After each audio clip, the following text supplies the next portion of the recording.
Imagine if you had more time to invest in your health and well-being. Busy Bendigonians just like you are doing it every week, and we're going to show you how. When I first had Andy, it seemed like all opportunities for exercise went out the window, but then I discovered that using the bike for some of my trips was easier than I thought. I love it on the days when I get to ride to work. Everyone at work is moaning and groaning that it's just a Tuesday, but I've already accomplished something before the day starts. You might feel like there's a lot to think about going by bike. Like, can I find enough time? Will I feel safe on the road? The reality is, choosing to ride your bike in Bendigo is easy and convenient if you know how, and often just as fast as travelling by car. Let's talk about how to make it easier for you to go by bike. I plan my route in advance. I don't ride to work the same way I drive to work. So when I drive to work, I take the highway and it takes about 20 minutes. When I ride to work, I take the bike path. That's a much nicer ride than drive. The first time I rode to work, I did a practice on the weekend to make sure I had plenty of time and to make sure I knew the way. Bendigo has many off-road paths and parallel side streets that make it really easy to ride. You'd be surprised how quick you can get around on the bike. On shared paths, you must keep to the left and give way to people walking. Slow down around others on the path and use your bell or call out to let them know you're coming. For some trips, you may need to ride part of the way by road. Personally, I don't have a bike path all the way from home to work, but where possible, I use bike lanes and look out for less busier streets so it's safer for me on the roads. In Victoria, you can only ride on a footpath if you are under 13, unless you are supervising children under 13 or carrying a child on your bike. To find all the best riding routes in Bendigo, Google Nice Rides Bendigo and download the map. I'm so busy with the kids and work. When do I get time to exercise? I really like riding to work because it clears my head. I often feel a lot more energised when I get to my place of work. Another real benefit of riding your bicycle to work is that you don't have to look for car parks. You can actually ride it straight up almost to the front door and just park it. And you know, that within itself saves sometimes up to 30 minutes by the time you find a park and then walk to the office. You don't have to worry about that on a bike. I do absolutely ride in my work clothes. I'm blessed to have an electric bike, so the hills and the headwinds just don't make me hot and sweaty like an analogue bike would.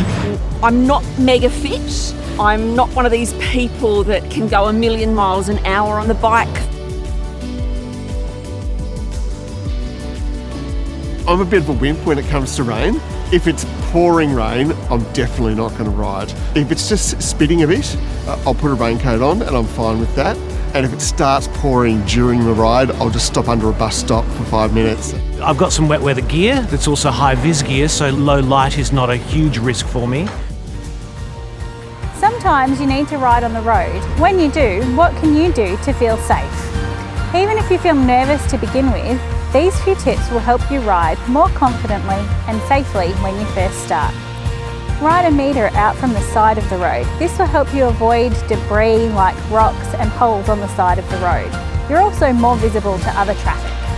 It's especially important to stay 1 metre out from parked cars so you can stay safely away from opening doors. In low speed areas, there are times it's safest to take the lane. You are more visible and drivers are less likely to squeeze past.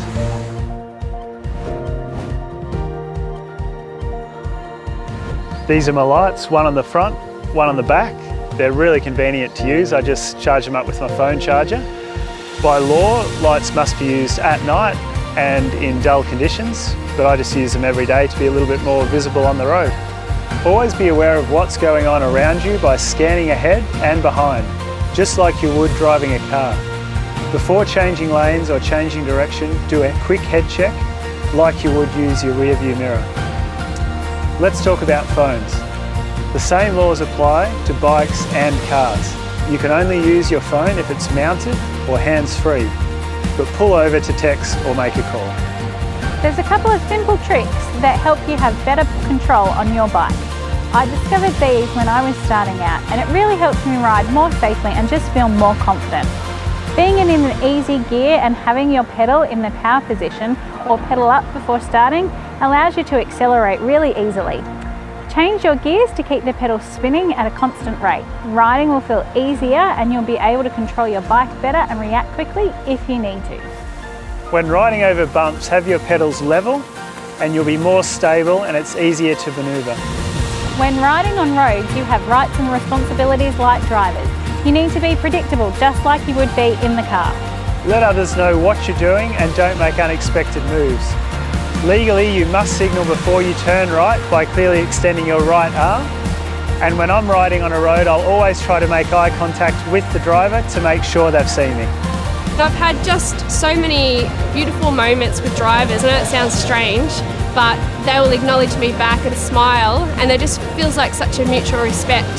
So I feel really safe on the roads, which enables me to ride anywhere. I think it's just really important that if you're predictable as a bike rider, cars know what to expect, so you are safe. How do I carry all my stuff? As far as carrying stuff on the bike, I use panniers. I've got one that I use for food. It's insulated, so it's like an esky. You can keep stuff cold if you want to. In one of these panniers is Darby's school bag, so that's how I carry all of her gear to school. In the other pannier, I have all my work clothes. It's just a little lunchbox size bag, but then both sides come out and you can take quite a lot of stuff in the sides. If I need to pick up some milk and some groceries on the way home, I can stack them in the pannier. I carry all my work gear in my backpack. I've got this old basket, and it is amazing how much I can fit into that basket. Our little one will go in a chariot, which hooks up to the back of my bike or my wife's bike, and he really likes that. Buckling kids in and out of the car is an absolute pain. And so I can keep them in this and I can roll up to the library door and I can return books. It's so easy, it's so convenient. You never have to worry about parking. Going by bike for some trips is an easy way to build incidental exercise into every week. It doesn't have to be every day, but once you start, you'll be surprised how often you can use the bike for a short trip. It's surprising what a difference regular short rides make to your health and well-being. I really use my riding as an opportunity to have my time to reflect on my day ahead or the day that's been. Freshing in the mornings, it invigorates you and you get to have that blood pumping through your body. Being on a bike just, makes me feel alive. My mental health has improved dramatically, I'd say, since having it. Now that you're armed with all this information, check your calendar. When are you going to plan your next ride? Follow Bike Bendigo on Facebook to receive more helpful tips on how to get more time for yourself and feel great using your bike.